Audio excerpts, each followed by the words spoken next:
Well, good evening. Thank you all for joining us tonight for our Artburst Live. I think the Artburst Live is, well, besides seeing incredible art, it's one of my favorite things just because it's a real opportunity to meet the artists behind Artburst, behind the artwork. These artists are magnificent and they have worked their hearts out over the last months to bring you a collection that's stunning that will be revealed on February 20th at 10 a.m. Mountain Standard Time on the Artburst Studios website. And so this is just a way for you to get to know them a little bit and for me to get to know them a little bit more, which is something I absolutely adore. Just know that we have the art show coming up, as I said. It's Momentum and it opens on February 20th at 10 a.m. and closes on February 22nd at 4 p.m. So it's going to be fast and furious. We have 14 artists and we have over 150 original pieces of art available for you. So we're going to go ahead and get started with our first artist. Hi, Natasha. Hi, how you going? Wonderful. How are you? I'm really good. Really good. Happy to be here. So it says 6 o'clock here in Denver. And what time is it for you? It's 11 a.m., so just before lunch. Oh, nice. Nice. So we appreciate you joining us. So can you tell us a little bit more about yourself and your creative journey?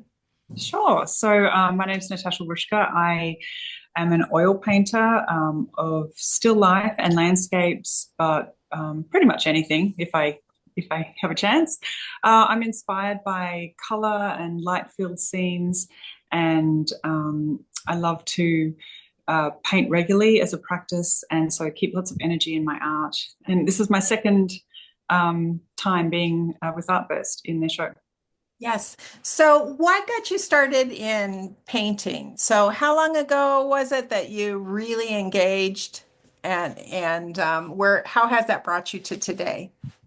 So I've always been involved in art in some way because my mum is an artist, and so I was always surrounded by art, but I never really did it seriously until I moved to Colorado in 2016.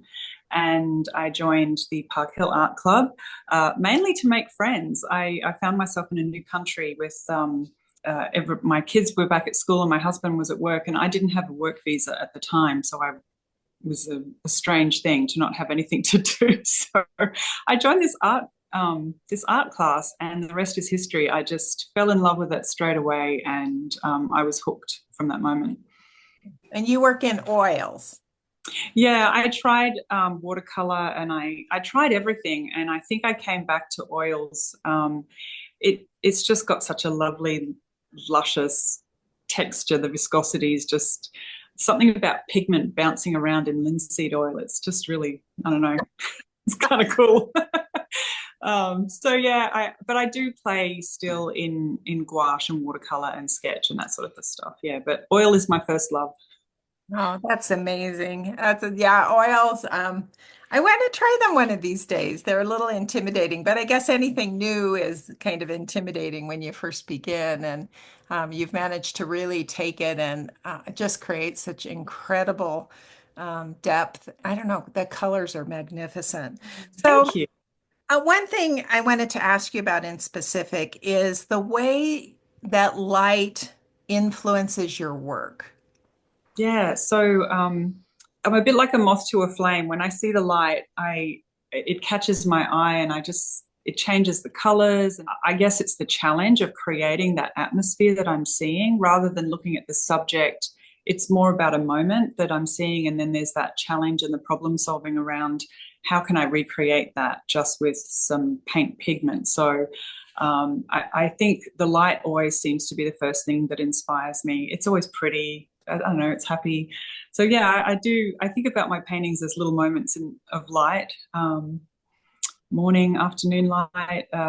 Yeah, it's just each different light. I'm very sensitive to the different times of day and how the effect that they have on different scenes, different colors, that type of thing. So I think that's what really attracts me. Hmm. Well, and you talked a little bit about your practice. Something that I really admired about you, following your journey is that you schedule it in. It's something important to you. So tell us more about that. So yeah, painting as a practice, I think is very important to me. Coming to my art later in life, I think I was an executive assistant before before this, and I had some perfectionistic tendencies. And so when I sat down for the first time to paint something, it was really anxiety inducing, and I felt like my self-worth was attached to whatever came out on the canvas that day. And the thing that got me through was approaching painting as a practice. So not going out specifically to create something, but just knowing that every day I'll get up and it's an enjoyable process. It's like a meditation. Sometimes great stuff happens, sometimes it doesn't, but there's always the next day. So, but I find a lot of the best paintings for me come out of a really good rhythm. So I think that's why this show was a great theme for me, momentum. You have a few pieces to share with us I tonight. do, yeah. I have a lot of pieces to share, but I'll just show you two.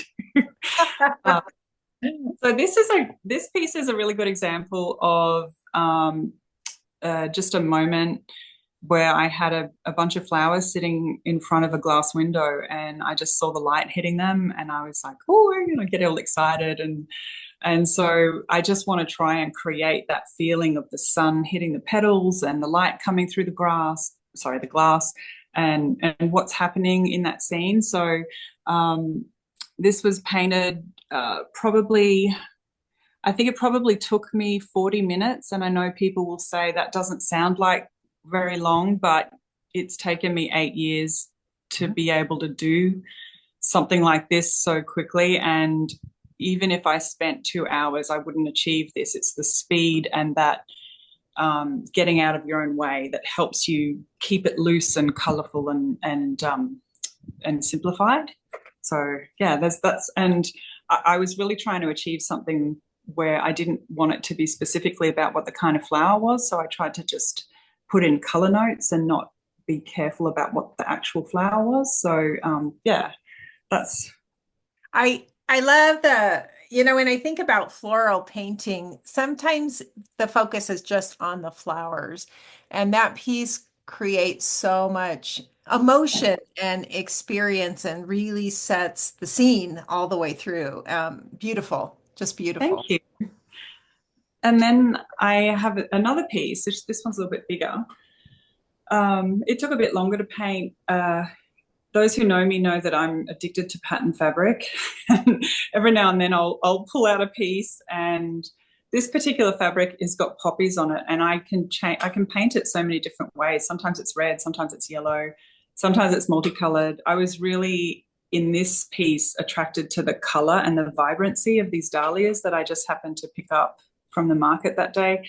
And I just wanted to kind of see the two flowers together and the reflection of the poppies coming off the jug. And yeah, it's a very colorful piece. I don't know if you can see that up close, but it still has pretty loose brushwork. And even though from a distance it looks quite refined, when you look close up, especially on these flower marks, you can kind of see that there's a lot of what I call leave it alone brushwork.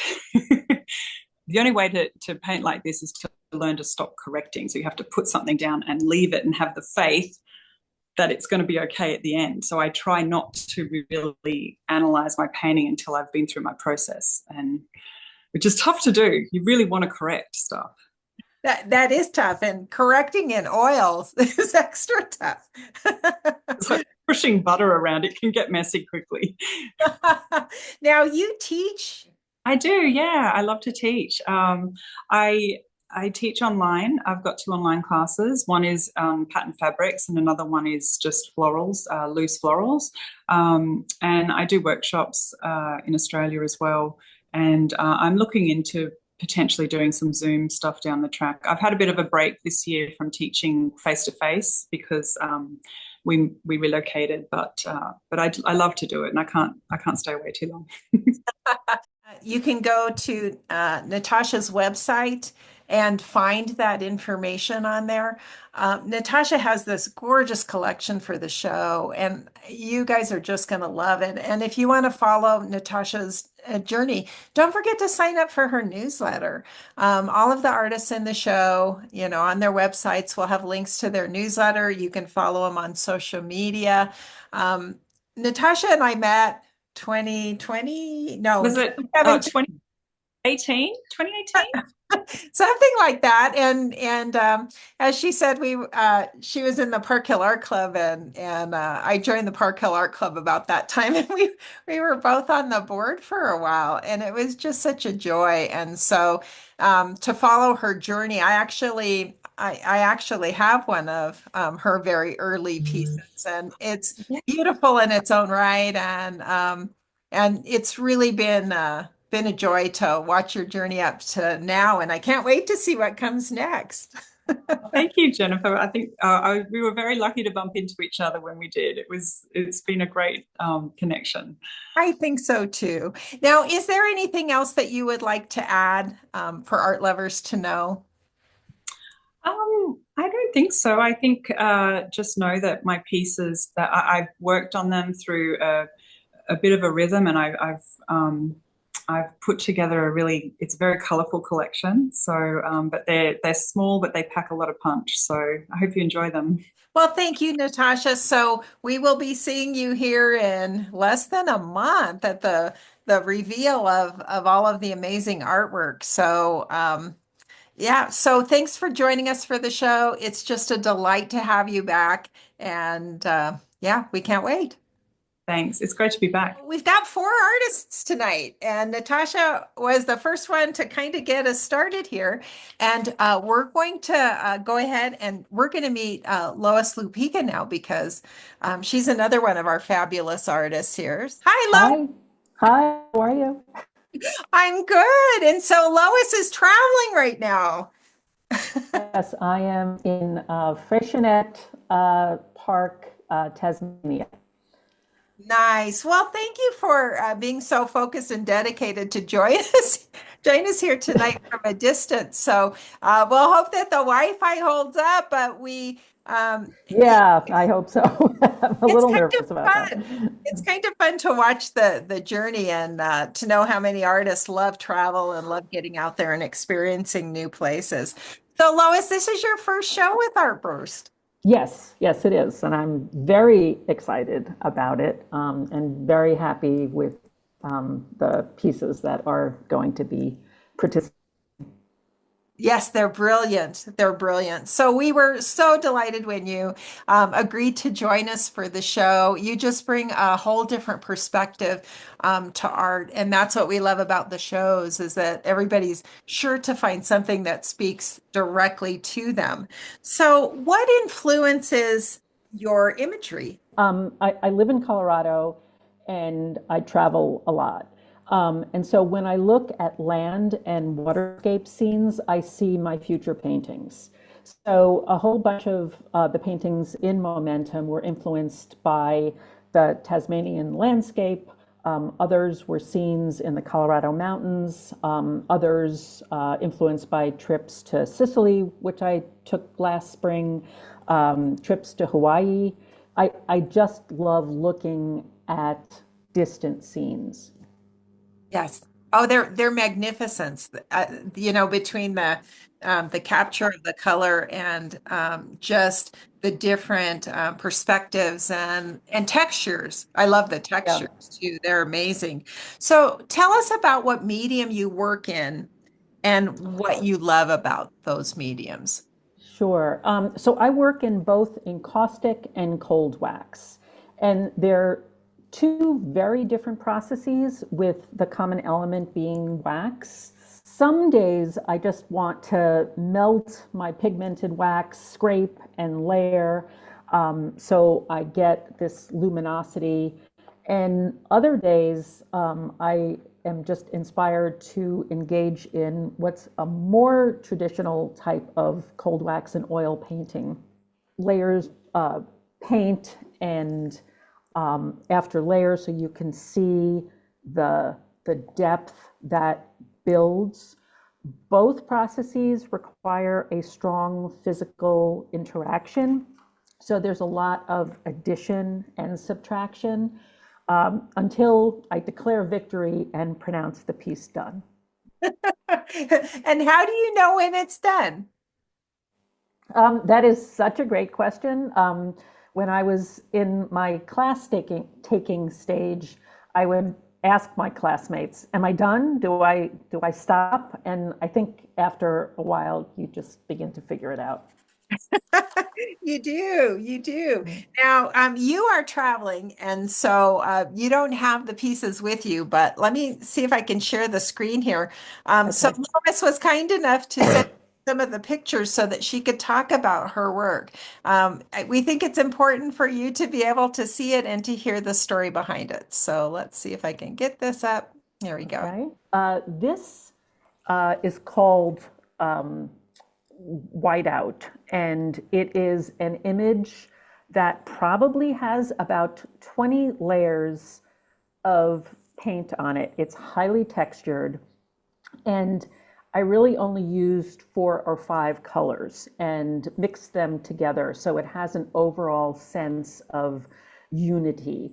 Um, if you were to zoom in, you would see that the colors have incredible depth because of the multi layers of cold wax and the texture that I put in.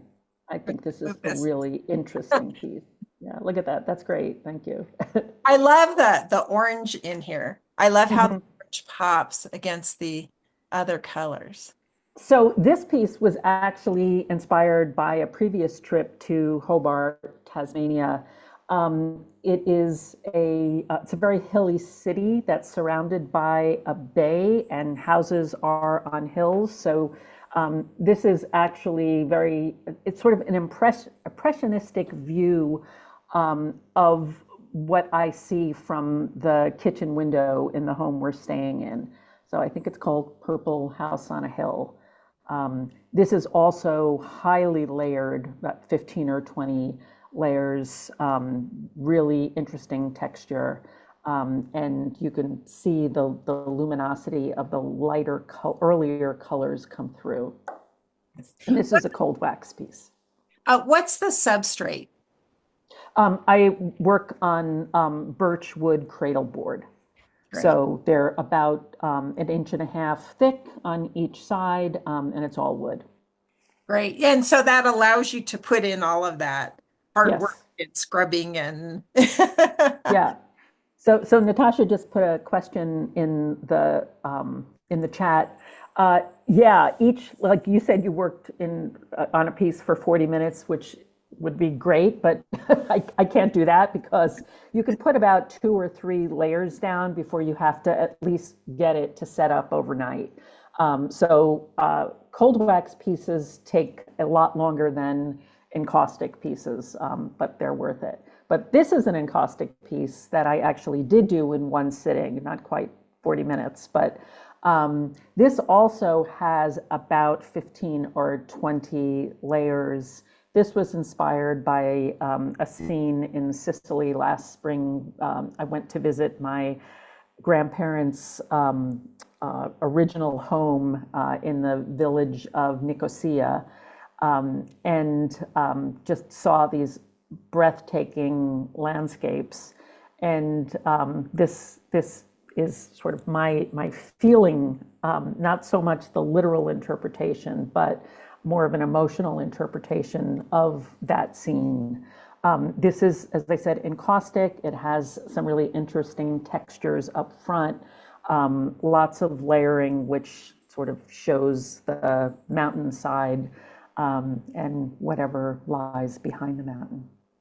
oh my gosh, the colors are just so bold. You have a beautiful collection, Lois, and Thank you. again, the work is just so different between the artists, and that's what we love about that.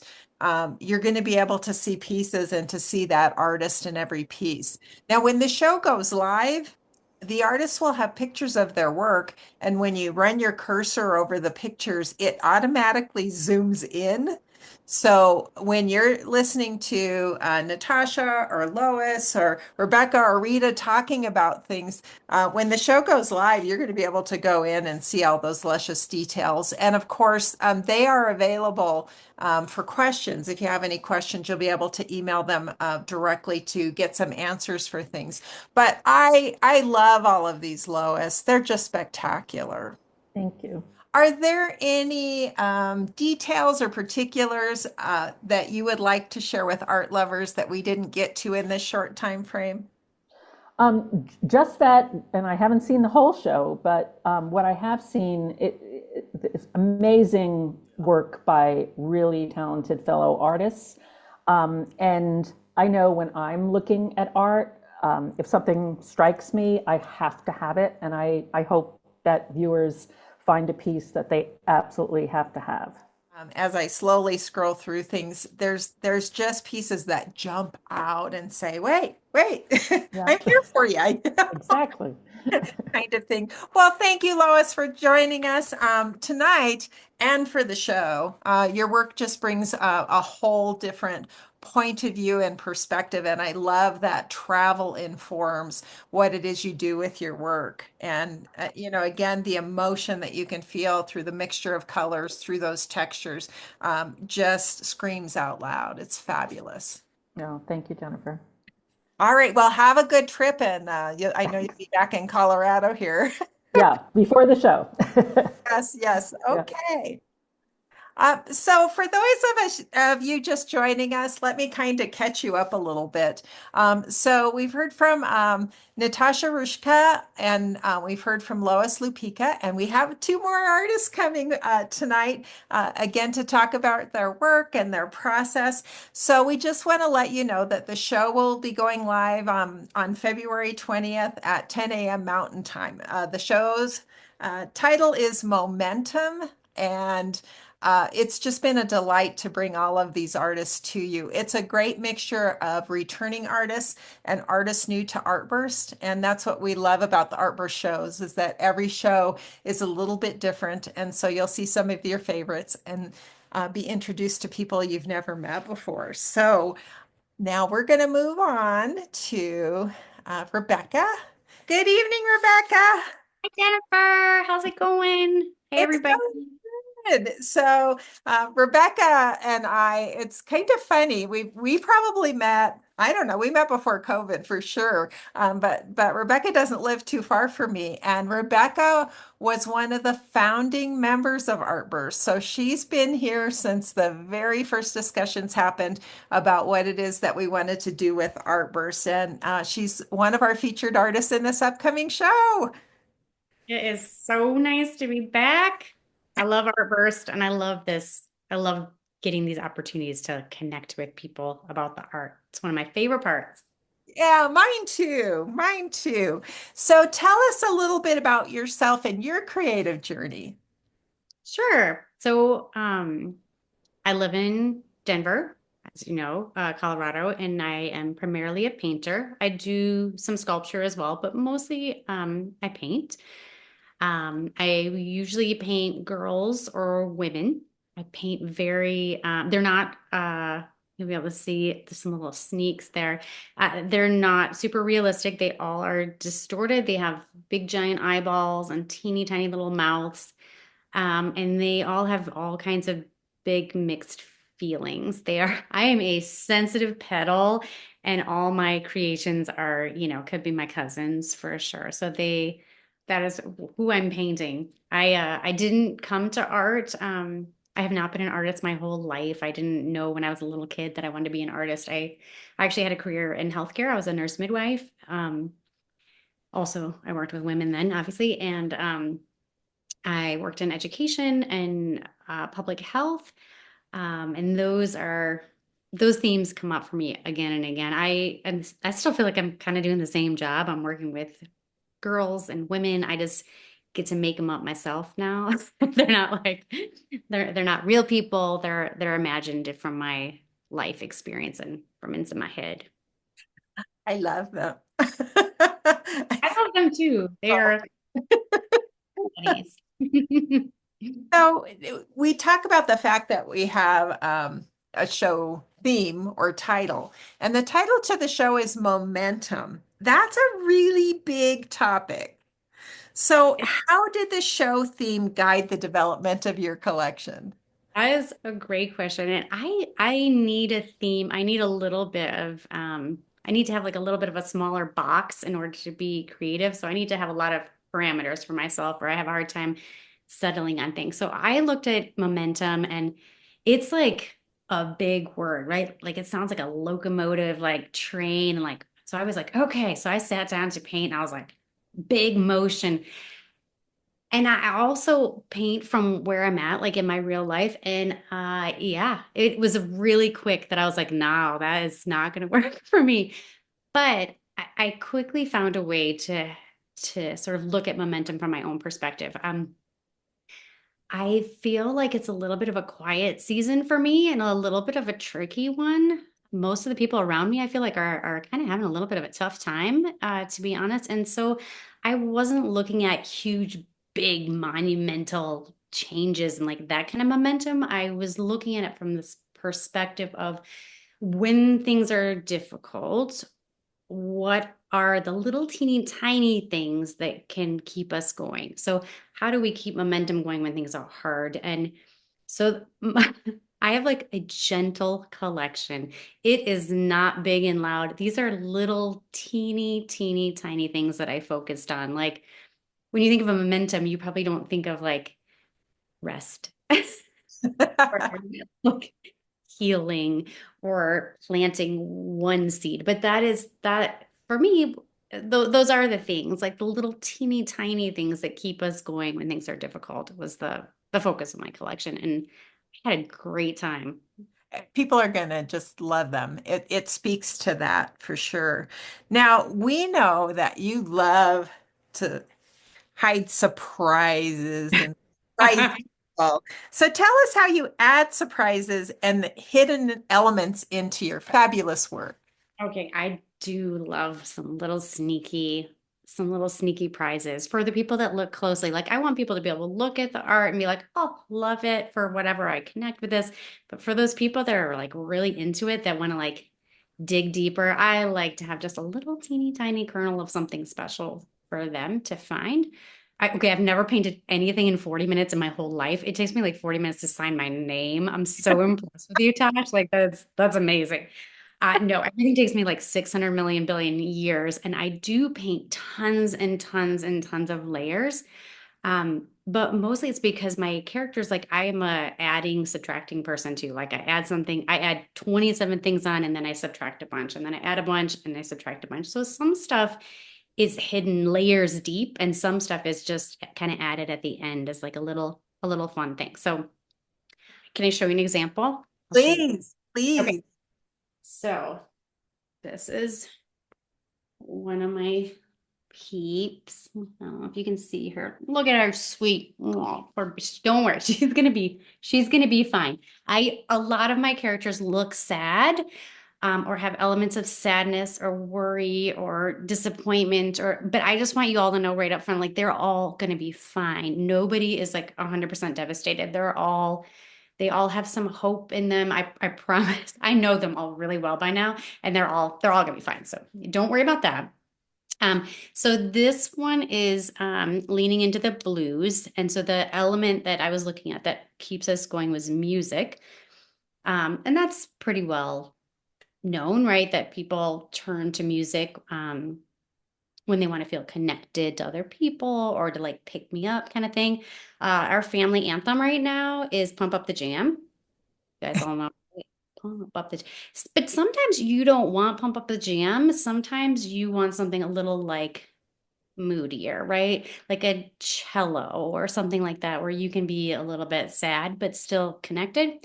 So this little one, you can see she's got a harmonica, and I didn't know this, but harmonicas are called blues harps. That was so cute. love it. So she's got her little harmonica and she's leaning into the blues. And this one's got, look at, I have my own harmonica necklace. I got it from my oldest child gave me that for Christmas after I'd already painted this. So that's a bonus thing that you would only know if you knew me. But one of the fun elements of her is she is, I mean, she's not upbeat, right? She's seen some life. She's having a little bit of a rough time. But underneath all the layers, if you look really carefully, can you see there's like a line kind of there? I'm trying to A like give little you bit. in person, you can see it a little bit better, but from far away, you don't notice it. But again, like I said, if you get all up in there, underneath all the paint, I started this piece with sheet music and I attached the sheet music all onto the canvas first, and then I painted all the layers on top of that. The song from the sheet music is Pharrell Williams, Happy. Like, see, I'm like, she's okay. She's got happy at her core. Like underneath it all, she's got happy in her wheelhouse. So Well, that's her. fabulous. So Natasha says she's gorgeous, Beck. Gentle is a great interpretation of the theme as we start 2025. Lois loves that you've done midwifery and art and that they feel like the same work. And then Mary says, you talked about a sensitive pedal, and Mary says the sensitive pedal definitely comes through with each of your pieces. I'm a sensitive petal. All right, I got one more to show you, and this one I think is I love her. So this is Imogen, and you can see she's got her little oh, look at her little face. That sweet girl. So this one is the element that I was looking for in this one was reflection. Again, it's not like a big bold move, but it is a really important one, at least to me. I'm not like a New Year's resolution person, but I am a pause and reflect person for sure. So for her, her moment was pausing and reflecting. And so she's actually painted on this is on a mirror. So I found this old mirror and it actually was made to go this way. But I found this old mirror at a resale shop and it was bright gold. I'll show you the back of it so you can see. So this is the retro kind of tag that's on there and they're numbered, you know, from this thing. And you can see this like kind of crazy garish gold that I painted over. It made it look like instead it was this wood thing.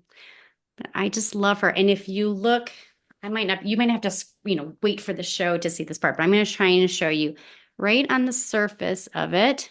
And you see that where it looks like cracks? Yes. Yeah. So she's, you know, she's on a mirror. She's showing some cracks. She's going to be all right, though. She's going to be okay, too. But she's a piece about reflection. Love her. That's so fun. I love that you incorporated the frame in there, and reworked the frame to match where she is in her journey.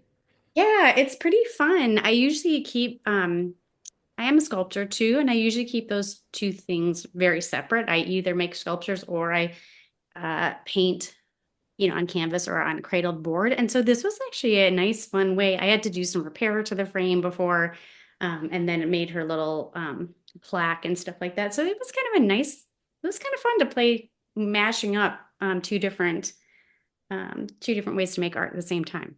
I love your characters, and I think we can all relate to those moments in time where we need to just slow down and breathe.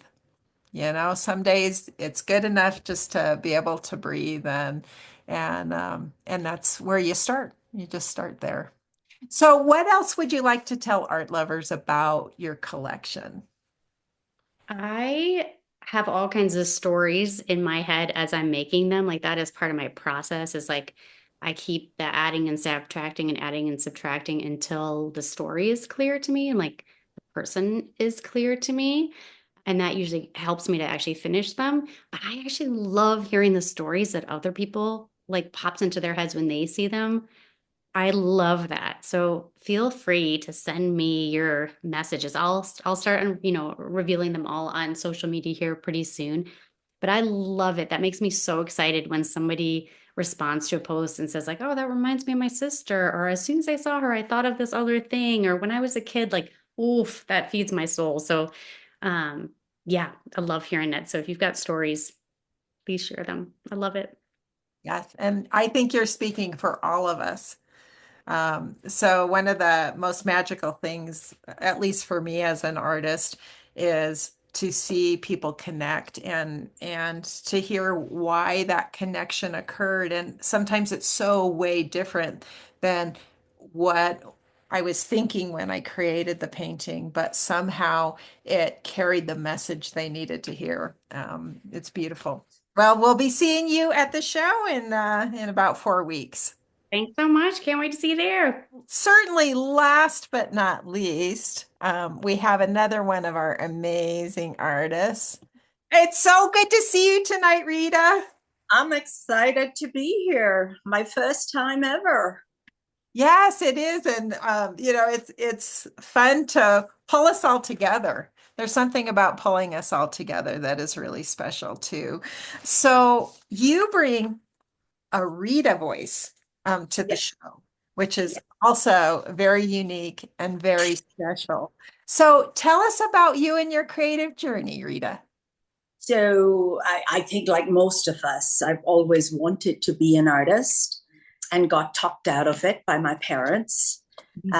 So I became a computer scientist. Speaking to my gray hair, that started in the 70s. So I worked in it for 35 years. I am a bit of a dinosaur in the industry now. But I retired early, 12, 13 years ago, because it just wasn't feeding me anymore. It just was unexciting. I needed to go to my art. And gosh, it's been the best 10, 12 years of my life. You know, even my husband's like, wow, she's happy. It's so funny how that occurs. It's so different, especially when I mean, I'm sure when you were working in the industry itself, it was really high pressure and that had to wear. Yes. And it was in the healthcare industry. So, you know, I understand where the others are coming from. Was it Lois that was in? No, it was Rebecca. Rebecca. Yes. It's kind of fun to hear what we've all done before we leaped into the art world because many of us started in other places and ended up here for sure. So how specifically did you decide on the medium that you like to work in, the style that you like to work in? How did that develop? So I thought I was a pastelist, the soft pastels, the chalk pastels, and they're delicious. They're beautiful. I've spent thousands of dollars making quite a collection of them.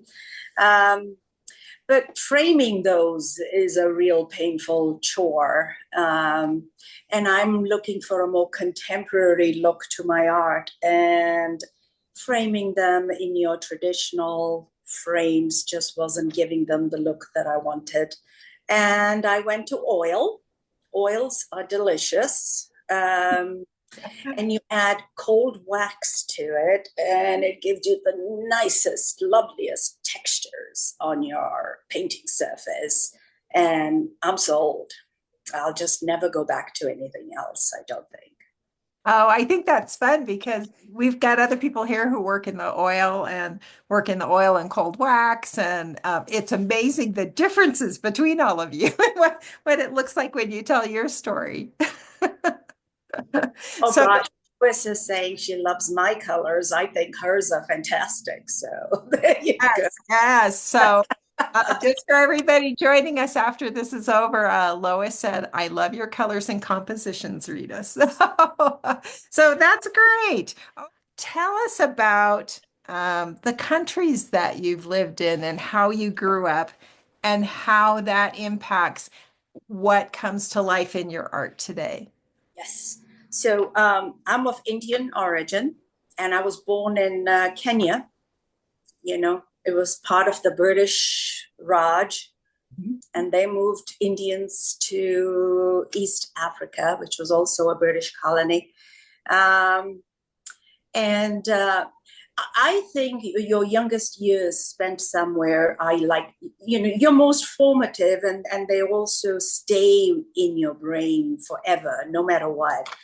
And the African arts and African colors are something that I aspire to, and the very, they're very overly simplified. I mean, even Picasso and Matisse went to African art, and used them one way or another in their own artwork. And I went to England when I was just 14 years old, so I grew up there. I did not like the gray skies very much, but tea and scones were fantastic. And I moved to Arizona when I got married a long, long, long time ago. And the Southwest, that was it. I fell in love. I've lived in other countries in between. My husband travels quite a bit, and lived even in other parts of the United States. And when he said Colorado is a choice, and I said, "Oh, you're going, and don't look back." And the Southwest is it, because it also has the same simplified forms and color and light somehow. Nairobi, which is where I was born, is also almost a mile high. So I do wonder if some of that light comes from, the fact that it's about a mile high. Yes. Now, Yeah. Mary says it's never too late to bloom and bring life experience alive through your art. Yes. I think about it every day. If I'm not practicing, I am thinking about it. Yes. So all of that growing up and as you move from place to place, how does that impact what and how you paint? I strive to simplify a scene. So when I'm looking at all these gorgeous mountains and the prairie out here, I'll see forms and I'll see colors that maybe are more muted in reality, but I'll make them more colorful in my paintings. And I tend to look for the small things. I'm not looking for a big scene normally. I'll pinpoint something that speaks to me and that has a certain sense of calmness and excitement at the same time. I don't know. I think that's just so fun, and I can't wait for people to see your work when the show goes live. Now, we talked with Rebecca a little bit about the theme momentum. When when we first contacted you about being in the show, and we mentioned that momentum was the theme, how did you approach that, and how did it land as you created your collection? Yes, you know, I think most artists will tell you there's a lot of self-doubt in yourself and your abilities. And I've only been at this about a decade, just about a decade.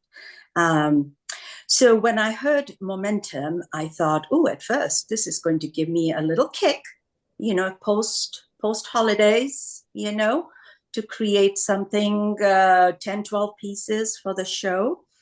But then once I began to decide what I wanted to create, things gained momentum. I mean, my self-doubt was placed aside, and my excitement grew. And I think my paintings are the better for it, Yes, yes. It's so true. I think self-doubt, we all have that self-doubt, and as the show gets closer, and the butterflies start flying, well, are people going to, um, appreciate the work and what went into it? But setting it aside that's difficult to do sometimes. Yes, it is. Yes. Yeah. Especially as an ex-computer scientist, it comes back. Yeah. Oh, I'll bet. I'll bet. Okay, so we're at the part where we get to see some of your work. Yes, I have a couple of pieces here. Wow. You see that? So Yeah. I want to show you the textures. I'm all about textures. I'm like Lois, you know? Give me many layers, give me additive, subtractive techniques, and colors. To me, it creates abstract depth to the painting. This one is Lotus Pond, Lotus and Lily Pond. I tend to go to the Denver Botanic Gardens all the time. There's a sense of calmness and an understanding. I mean, there are so many beliefs. Buddhism is one of the sort of belief systems that I really follow. And that is that these lilies and lotus grow out of muddy waters, but they come out pure, you know? And that's why my theme comes back to the lotus pond all the time. I can't get away from it. Well, and it changes year round. I mean, you can go a week later and it's different than it was the last time you went. Yeah. At night versus daytime. Oh, yeah, all that. Yeah. Yeah. Mystery. Well, now I can't wait to go back and see it after I've seen your painting. So It'll feel as good. Here's another one, not a lotus theme. This I tend not to talk about my paintings too much because what I found is different people will see different things. And if I tell them, oh, this is what it was, they're almost disappointed, you know. So it's whatever you want it to be and whatever you see first. But what I love about my paintings, and that's what I try and communicate to my viewers, is I want you to look and then I want you to look again because you're going to see something different each time. yeah. And that's the idea. I call this purple sky because that's as obtuse as I could get, you know? Yeah. So when our lovers go in and they look at the paintings and the description of the paintings, there's a place where the artists write their notes. And the notes sometimes include the story behind the art. And then sometimes they just include process for that very reason, so that people can see it for the first time without having some kind of an idea in mind. So you're going to find both of those when you go in and you look at the artwork. There's a lot of story and a lot of thought that goes through these processes. Now, Natasha says, I see a beautiful house on a hill at sunset with the orange sun lighting up the roof. Okay, Natasha. Rebecca, Rebecca says, I love the idea of that bold, pure beauty coming from the mud when you're talking about the first painting. So again, luscious, lots of texture for those people who love texture in bold color. We are getting close to the end tonight. Is there anything that you would like for us to know more about your painting, your process, or the upcoming show? Yeah, I love questions. So if anybody has any questions about my artwork, I'll be happy to answer. And I'd love to hear back from people as to what they see and read into my paintings. I have 10 paintings up, and well, I hope everyone will enjoy them, as I know I'm going to enjoy everyone else's. I know it's going to be fun looking at everybody else's work too. I'm gonna have to start making my list. All right, Rita. Well, thank you for joining us tonight, and we'll see you when the show opens. Thank you very much, Jennifer. So thank you all for joining us this evening. As I said when we got started, it's such a pleasure to talk to the artists. We have clearly Natasha's with us from Australia, and Lois is calling in from Tasmania, and then we have a couple of our Denver artists here. So you're going to find we have artists from multiple areas that you'll meet in this upcoming show. Now, we have a Meet the Artist page on the website. And so if you loved their work, and you want to learn more, you can click through. There's a location where you're going to find all their social media. You're going to find the website there. If you are interested in a preview, a show preview, make sure that you subscribe on the Artburst website, and you'll get a 24-hour advance preview of all of the art so that you can take your time and go through each piece, zoom in on all of those fine details, email the artists if you have questions. The show opens exactly at 10 a.m. Mountain Time on artburststudios.com, and the homepage will translate right back in to the full show page. You'll have an opportunity to sort by artist if you choose, sort by price point, by size of piece that you're looking for. If you're looking for one of the smaller pieces to fit into a nook that needs a little bit of bold color or story in it, or if you need one of those statement pieces that you walk into a room and it just stops you in your tracks, we have that as well. What we love about Artburst and the artists is that they want to meet you just as much as you want to meet them. So don't be shy.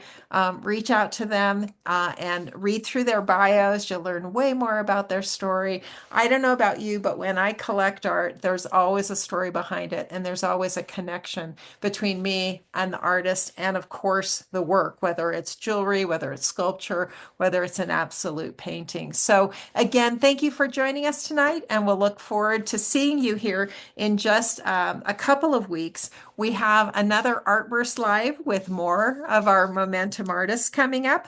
That will be on February 8th at 9 a.m. Denver time. The artists, Pamela Beer, Amelia Furman, and Alyssa Davies will be joining us and sharing teasers of their work, because you know how much we love that. And so we'll go ahead on the Artburst Live page, change that out. We will add the video of this interview series onto that page, and then there will be a place that you can register for the Artburst Live that's coming up on February 8th. But mark your calendars, sync your watches. So the show opens on February 20th at 10 a.m. Mountain Time. So we can't wait to see you there.